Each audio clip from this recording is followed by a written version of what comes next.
এবার ঈদেও হয়নি ফেরা ঘরে, প্রিয়জন ছাড়া ঈদ কাটে মোর একলা অচিনপুরে। নিঃসঙ্গতা কুরে কুরে খায় তবুও মুখে হাসি, আমি যে প্রবাসী, আমি যে প্রবাসী।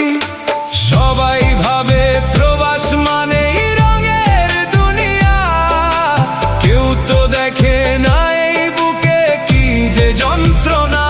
তবুও ভালো থাকুক তারা যাদের আমি ভালোবাসি, আমি যে প্রবাসী।